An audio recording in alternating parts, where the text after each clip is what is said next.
Welcome to the Grassroots Army podcast. I am, of course, your host, former Michigan gubernatorial candidate Garrett Soldano, and I want to bring to your awareness today illegal immigration.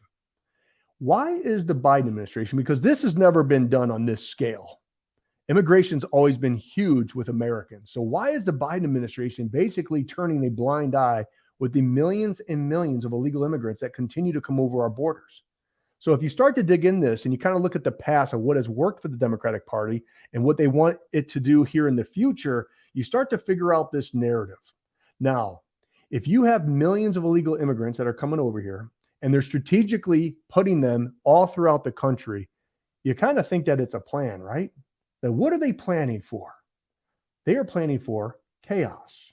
See, the Democratic Party, this Marxist movement, is very good at organizing chaos. We've seen it, with the George Floyd protest. We were at this boiling temperature, right? And they turned up the heat just a little more to what? It boiled over and they burned our cities down and they created chaos. And that's what they did with the pandemic. And it forced what? People to do mail-in voting. And that's where what happens? Most of the fraud. See, they know right now when you look at our country that the majority of Americans have woken up and they're like, we're done with this. And they'll vote orange man bad. And I'm talking to the people in the middle right now because the people in the middle are starting to realize our country is not better off than where it was 5 years ago. Inflation, interest rates, personal and country debt continues to increase. Our border crisis, them defunding the police, we're starting to see the ramifications, repercussions of that as crime is out of control. And that is where you have to look. Now, I'm not talking to the old school Democrats. You would all be considered moderate Republicans in today's political climate. I'm talking to all of you in the middle. They do not care about you. They do not. The old Democratic Party is dead. They no longer exist. What you have is a Marxist movement that want to burn down our country, and they're willing to put you and your family, including your kids, at risk. Just look around. Our school boards are a complete mess in the public school systems. Our kids are way behind in math and reading. They will continue to fuel this chaos to push their agenda. They're willing to sacrifice you and your kids, take away your parental rights for their little revolution.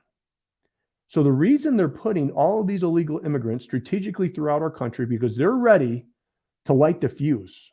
And that fuse is going to be lit right around election time to force people, well, not force people, but more people will start to vote what? Mail-in voting, ballot harvesting.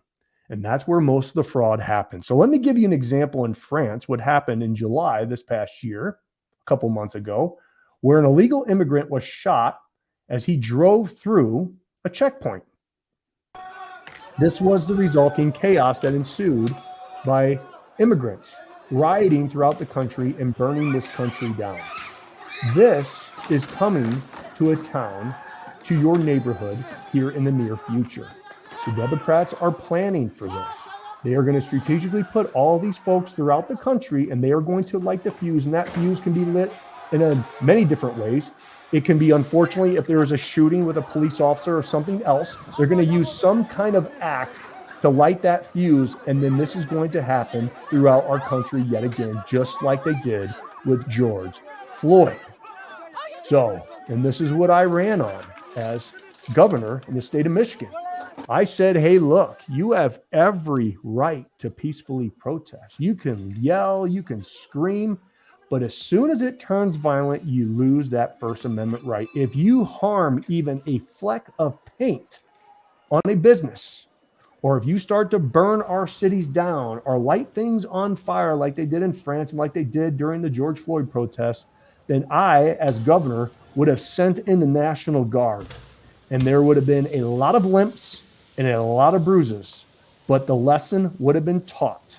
Along with those limps and bruises, there would have been lots of arrests. I would have supported our men and women in blue to put all these folks in jail. And if the jails would have been overcrowded, I would have created tent cities in the middle of winter even to teach these folks a lesson that you do not have a right to burn our country to the ground. That's what I would have done if I would have been governor. Now, it's going to be interesting to see what governors do what. But I would have called up the National Guard to support our police, and we would have hammered down on these violent protests. That's just me being me. But that's what the Democrat Party, this progressive Marxist movement, is trying to do. They know and understand that we are one election cycle away from losing this little idea called America. If we haven't already lost her already, they know if they can take control in this next election, then that will be the nail in the coffin of this idea called America, our republic. Because the next step and what they will do is they will allow for these illegal immigrants to vote from there on out. And states like Texas will turn blue, and then we have lost. So that's why it's so important to have these conversations. That's why it's so important to share material, because we have to get the information out. Because this video, as you are watching right now, will be labeled misinformation, will be labeled a conspiracy theorist on all these social media platforms. And we all know the corporate media is in on this game, and they're not going to report it. Yeah. And one thing that we have learned is all of us conspiracy theorists, all of our conspiracy theories have been proven, in fact, to be what? True. But this time, it will be too late. It will be too late for you, your kids, your future generations. That's what we must stop. Stand up, rise up. And that's how we take back our country. And we do that with all of you. God bless you. God bless the state of Michigan. Of course, and always, God bless these United States.